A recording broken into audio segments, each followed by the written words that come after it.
जब मैं लखनऊ आया था तो मैं कुछ बनने के सपने साथ लाया था। लेकिन लखनऊ में मुझे सोनम क्या मिली, जिंदगी की दशा और दिशा ही बदल गई। मैंने लखनऊ के एक फेमस ट्यूशन सेंटर में प्रतियोगी परीक्षा की तैयारी के लिए दाखिला लिया तो वहां पढ़ाने वाली मैडम सोनम का जादू पहली नजर में ही प्यार में बदल गया। भरा पूरा बदन और बेहद खूबसूरत झील सी आंखें, घुंघराले लंबे काले बाल, बदन का हर अंग ऐसा कि सामने वाला देखता ही रह जाए। मैंने सोनम से बातचीत करनी शुरू कर दी। क्लास में मैं अक्सर कठिन सवाल रखता, पर सोनम की सब्जेक्ट पर गजब की पकड़ थी। मैं उसे कभी उलझा नहीं पाया, लेकिन मुझ में भी बहुत खूबियां थी, इसलिए सोनम मुझ पे स्पेशल ध्यान देने लगी। एक दिन क्लास जल्दी खत्म हो गई। सोनम ने मुझको रुकने का इशारा किया। थोड़ी देर बाद हम दोनों एक रेस्टोरेंट में थे और वहां कहीं अनकही बहुत सी बातें हो गई। नजदीकियां बढ़ने लगी तो समय पंख लगाकर उड़ने लगा। एक दिन मौका देखकर मैंने सोनम को प्यार का इजहार भी कर दिया, लेकिन सोनम ने वैसा जवाब नहीं दिया जैसी मुझको उम्मीद थी। एक बार सोनम के घर कुछ प्रोग्राम उसने मुझको इनवाइट किया तो मैं भला ऐसा मौका क्यों छोड़ता। काफी अच्छा आयोजन था, लेकिन मुझको इस सब में ज्यादा दिलचस्पी नहीं थी।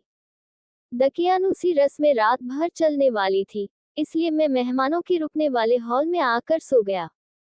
लोगों की आवाजें वहां भी आ रही थी, सब बाहर आंगन में थे। रात में अचानक किसी की छुअन की गर्माहट से मेरी नींद खुली। हॉल की लाइट बंद थी, लेकिन अपनी चादर में लड़की की छुअन मैं अंधेरे में भी पहचान गया था। सोनम इस तरह मेरे साथ, ऐसा सोचना भी मुश्किल था, लेकिन अपने प्यार को इतना करीब पाकर कौन मर्द अपने आप पर कंट्रोल रख सकता है। चंद लम्हों में हम दोनों एक दूसरे में समा जाने को बेताब होने लगे। सोनम के चुंबन ने मुझको मदहोश कर दिया। अपने करीब सोनम को पाकर मुझे जैसे जन्नत मिल गई। हम दोनों एक दूसरे से लिपट गए और एक दूसरे में समा गए। जब तूफान थमा तो कोमल वापस शादी की रस्मों में शामिल हो गई और मैं उसकी खुशबू में डूबा रहा। कुछ दिन बाद ऐसा ही एक और वाकया हुआ। मौसम बहुत सुहाना था। रास्ते से गुजरते समय मैंने सोनम को रोड पर खड़ा पाया। मैंने फौरन उसके नजदीक पहुंचकर अपनी मोटरसाइकिल रोकी। हम दोनों उस पर सवार हो घूमने निकल गए। सोनम को रोमांचक जिंदगी पसंद थी, इसलिए वह इस मौके का लुत्फ उठाना चाहती थी। बारिश का मजा रोमांच में बदल रहा था। प्यार में लिपटकर हम घंटों सड़कों पर घूमते रहे। मेरी और सोनम की कहानी ऐसे ही आगे बढ़ती रही कि तभी अचानक इस कहानी में एक पड़ाव आया। सोनम ने मुझको होटल में बुलाया। दिन की ये पार्टी अब तक की सब पार्टियों से अलग थी। सोनम की खूबसूरती आज जानलेवा महसूस हो रही थी। आज तुम्हारे लिए स्पेशल पार्टी कुणाल, मुस्कुराकर सोनम ने कहा। किस खुशी में, मैंने पूछा। मुझे नई नौकरी मिल गई, मुंबई में वाइस प्रिंसिपल की। मेरा दिल ये सुनकर टूट गया था। सोनम को सरकारी नौकरी मिल गई थी, इसका मतलब उसकी जुदाई भी थी। मैंने दुखी लहजे में सोनम को उसकी जुदाई का दर्द कह सुनाया। सोनम ने मुस्कुराते हुए कहा, वादा करो तुम पहले कंपटीशन पास करोगे, नौकरी मिलने के बाद ही मुझसे मिलने आओगे, उससे पहले नहीं। ना मुझे फोन करोगे और ना ही चैट। मैं तुम्हारी टीचर रही हूँ, इसलिए मुझे ये गिफ्ट दोगे, फिर हम शादी करेंगे। एक नई जिंदगी, एक नई प्रेम कहानी, मैं तुम्हारा इंतजार करूंगी। 2 साल का समय बस तुम्हारी यादों के सहारे निकालूंगी। अचानक से सब कुछ खत्म हो गया। धीरे धीरे समय बीतने लगा। मैंने अपना वादा तोड़ सोनम को फोन भी किए, लेकिन उसने एक सहेली द्वारा मुझे पढ़ाई पर ध्यान देने को कहा। मुझको भी यह बात चुभ गई। अब पूरा समय मैं अपनी पढ़ाई पर देने लगा। प्यार में बड़ी ताकत होती है, इसलिए मोहब्बत की कशिश इंसान से कोई भी काम करा लेती है। मुझको भी सरकारी विभाग में अच्छी नौकरी मिल गई। अब सोनम को पाने में कोई रुकावट नहीं बची थी। मैंने अपना वादा पूरा कर लिया था। मैं सोनम से मिलने के लिए मुंबई निकल लिया। 2 साल बाद सोनम से मिलने का वक्त जो नजदीक आ रहा था। मोहब्बत में अगर कामयाबी मिल जाए तो इंसान को दुनिया जीत लेने का एहसास होने लगता है। मैं फ्लाइट में बैठा और चल दिया। फ्लाइट अपनी गति से उड़ रहा था। रात के 10 बज रहे थे। मैंने एक पत्रिका निकालकर अपना ध्यान उसमें बांटना चाहा, लेकिन बेजान काले हर्फ और कागज सोनम की कल्पना की क्या बराबरी करते।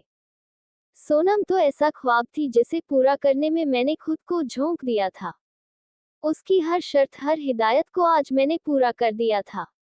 अब फैसला सोनम का था। मैंने अपना मोबाइल फोन निकाला और सोनम का नंबर डायल किया, लेकिन फिर अचानक फोन काट दिया। मुझे याद आया कि सोनम ने यही तो कहा था, जब सच में कुछ बन जाओ तब मोहब्बत को पाने की बात करना, उससे पहले नहीं। मैं तब तक तुम्हारा इंतजार करूंगी। मोबाइल फोन वापस जेब के हवाले कर मैं अपनी सीट पर लेट गया। सुख के इन लम्हों को मैं सोनम की यादों में जीना चाहता था। अचानक फ्लाइट मुंबई लैंड हुई और मेरी नींद खुल गई। मैंने सोनम को फोन मिलाया, लेकिन फोन किसी अनजान ने उठाया। वह नंबर सोनम का नहीं था, उसका नंबर अब बदल चुका था। दूसरे दिन मैं मालूम कर सोनम के कॉलेज पहुंचा। लाल गुलाब और सोनम के लिए गिफ्ट से भरे बैग मेरे हाथों में लदे थे। वैसे भी मुझको सोनम को उपहार देने में बड़ी खुशी मिलती थी। अपनी पॉकेट मनी बचा बचा कर मैं उसके लिए छोटे छोटे गिफ्ट लाता था, जिन्हें पाकर सोनम बहुत खुश होती थी। खुशी से लेवरेज मैं उसके कॉलेज गया। सोनम के रूम में पहुंचा तो मुझको देख उछल पड़ी।